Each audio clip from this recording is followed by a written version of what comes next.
Well, good morning. It is 5:39 and we're coming on a little bit early with breaking news this morning because the United States has launched a series of airstrikes on Iran's nuclear infrastructure in what President Trump is calling a spectacular military success. In a very late-night address for him, it was very early in the morning here, the president declared Iran's key nuclear sites completely and totally obliterated. And he warned Tehran to make peace or face far greater tragedy. A short time ago, the U.S. military carried out massive precision strikes on the three key nuclear facilities in the Iranian regime: Fordow, Natanz, and Isfahan. Everybody heard those names for years as they built this horribly destructive enterprise. Our objective was the destruction of Iran's nuclear enrichment capacity and a stop to the nuclear threat posed by the world's #1 state sponsor of terror. Tonight, I can report to the world that the strikes were a spectacular military success. Iran's key nuclear enrichment facilities have been completely and totally obliterated. Iran, the bully of the Middle East, must now make peace. If they do not, future attacks will be far greater and a lot easier.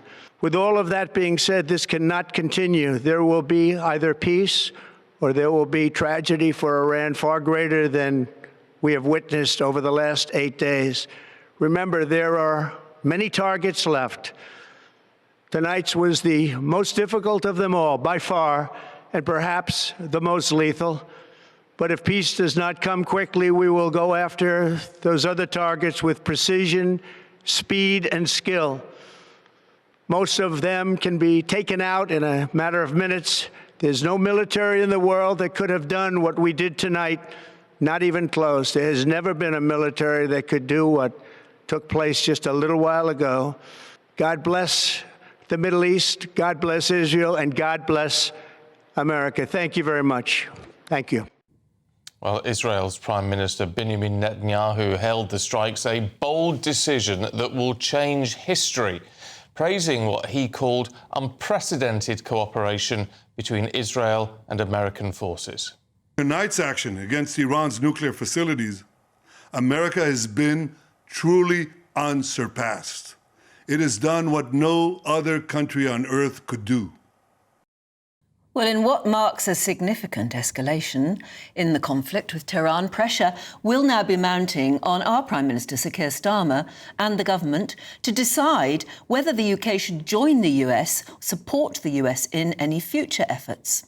Well, let's talk to our Home and Security Editor, Mark White, who joins us now. And in terms of UK cooperation, because this involved B-52 bombers, do we know if this required our agreement for them to operate of Diego Garcia? Yeah, before I get to that, I should just say that as we speak, Israel is under attack. Missiles launched from Iran. You can see my trusty phone app there. This is northern Israel and central Israel, basically, that there are multiple missile alerts now sounding right across the country, including centres of population such as Tel Aviv and the northern port city of Haifa. I think this was expected, obviously, given what has happened overnight. We know as well, as we try to bring you live shots from Tel Aviv and those other cities, looking into the sky there, it's cloudy. You might not see too much as we're looking at the images there of Tel Aviv, but in recent days, the missile stocks, it seems, have been rather depleted. We know that there have been strikes that have been taking place by Israel constantly over Iran in particular, as well as the nuclear sites, and going after military installations and other sort of public buildings, they have gone after the missile launchers, those surface-to-surface launchers that have been firing the ballistic missiles. Now, having said that, although the numbers have been depleted, the Iranians, had a number of successes in terms of ballistic missiles that have been able to penetrate the layered missile defense system that Israel has, and have managed to come down, impact the ground, and cause significant injuries and damage to buildings in mostly public areas, it seems. And Israel, of course, accusing Iran of deliberately targeting civilian areas, Iran denying that and claiming, of course, that Israel is responsible for targeting civilian population centres in Iran, something Israel also denies. But in terms of the significance, as your question was, Stephen, at the beginning there, of the strike and whether they would have used Diego Garcia, I don't have confirmation of that yet, but I would imagine so. We know that B-2 bombers, the bombers that would have carried these very significant heavy munitions that are used to penetrate deep into the earth, are often based out of Diego Garcia. There are some other airfields in the region that they could operate out of as well. And they would clearly have to have a measure of cooperation, given that even though we're giving the Chagos Islands away in a deal to Mauritius, it's still a British base for the next 99 years. So we await further word on that. We know that those B-2 bombers have been moved into position over the last 24 to 48 hours, along with lots of other US assets, and of course including 2 carrier battle groups that are in the Middle East and another one heading towards the Mediterranean. We know, don't we, that as well as these bunker-busting bombs that we've heard about that were presumably used, there were also Tomahawk missiles used, I think, fired from somewhere else. Yes, well, that is not unusual, of course, as we've seen these operations before with the US, in which they will fire not just the sort of munitions from their aircraft, but they will utilise their guided missile destroyers, which will be in that region, either operating separately or as part of that carrier battle group. And as I said, 2 carrier battle groups now currently in that Middle East area. They've got submarines, of course, that can fire Tomahawk missiles as well. If the UK was to get involved, and there's no indication that the UK either has been involved or will get involved or have even been asked by the US to get involved, what we've seen in the past are Tomahawk cruise missiles fired from British submarines, as well as, of course, raids from RAF Akrotiri in Cyprus using Typhoon aircraft, which would be accompanied by these tanker aircraft that we've heard so much about in the last couple of days, after 2 of those RAF tanker aircraft were sabotaged on the airplane, the apron, I should say, of RAF Bryce Norton. But as I say, I should add, no indication as yet that Britain has been involved or will be involved, but from past operations, either targeting missiles that have come from Iran, or indeed with other operations like the operations in Syria and Iraq. That's where we've often seen UK military assets used and utilised. Confirmation of what President Trump has claimed, Mark. I mean, we know Iran has confirmed the sites have been hit, but they're not providing any details. And I don't know if we've got any satellite imagery coming through yet. Because he has said complete and total destruction of these sites. Yes, it's interesting that Iran has acknowledged that the Fordow site, which is the largest site for uranium enrichment, has been attacked with strikes, it says, on areas around the entrances and exits, and I think they're acknowledging some damage, but also downplaying the effect, saying that the site itself, deep into the ground, into this mountainside, actually has not been affected, and that might well be true. As good as the American capability is, they can only go so far into the ground. I think it's between 70 and 100 metres, if I recall. And it may well be that the Fordow site is buried much deeper than that, at least the critical parts of it, into the mountainside.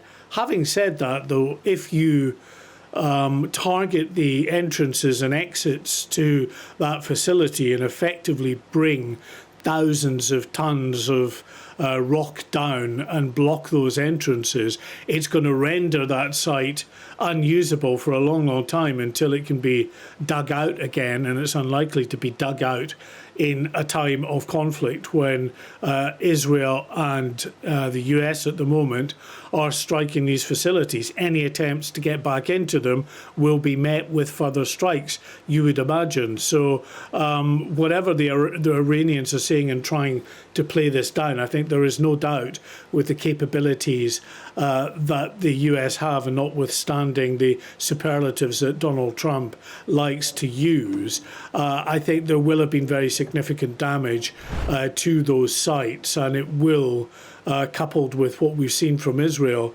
over quite a few days now, really have set back that nuclear program some way. And that's why, of course, Donald Trump, you hear him, even though the US has now entered this war and has actively chosen a side. It had always chosen a side, but in terms of militarily against Iran going in like this, he still believes that Iran can be brought round the table, but of course his demands are so much more and perhaps too difficult for Iran to stomach, because they seem to be one of complete capitulation here. Didn't you say just a few minutes ago that Israel is being targeted at the moment as we speak? Yes, that attack is underway. I'm just waiting, actually, monitoring a couple of phones here to find out if the all clear has been given. So just bear with me. If we have the shots of Tel Aviv, it would be handy just to bring them up so you don't see me sort of monitoring my phones all the time. It's not the most attractive shot. But in terms of the all clear, the latest word from the Israeli Defense Forces, they say a short while ago the IDF identified missiles launched from Iran toward the territory of the State of Israel. Defensive systems are operating to intercept the threat.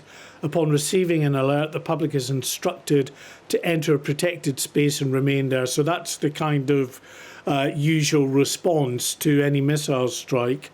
There's another message which is effectively saying that the sirens have sounded and that everyone should go to their allotted alert systems. And the alerts that I saw, it was over pretty much the whole of Israel. And I'll just check again. I don't think it was the Jerusalem area, though, but pretty much everywhere else apart from that, certainly over no, and now it's been updated, so Jerusalem as well. Jerusalem, Tel Aviv, Haifa, the whole of northern and central Israel under this missile alert. As I say, because of the clouds there, I mean, it's much easier to see the missile strikes at night, where you see the Iron Dome and other layers of this missile defence system going up into the sky and taking out any missiles coming over. During the day, you can see the odd puff, but with so many clouds, you're not seeing an awful lot. But the cameraman in Tel Aviv trying his very best to look for any signs of a strike. As as normal with these things, in about 15-20 minutes after the sirens sound, there is normally an all clear unless there's a second wave. It will be really interesting, I think, to see what the Iranian response has been. Clearly, they've been the subject of a massive attack overnight that has not just this time involved the Israelis, but also involved the Americans. So you would imagine that the response, if they have still the capability, given that, as I say, a lot of their missile capabilities, their surface-to-surface missile mobile batteries have been taken out, and the missile strikes we've seen of late seem to have been depleted. They may have gone as much as they can for a bigger launch this time. And what I think will be really interesting, Stephen and Anne, is what we see in terms of the wider region. Iran has been threatening the US that should it enter this conflict, that the response will be significant and overwhelming. Again, that's the kind of overzealous use of language that you get from the Iranian regime at these times, never necessarily borne out with the end result here.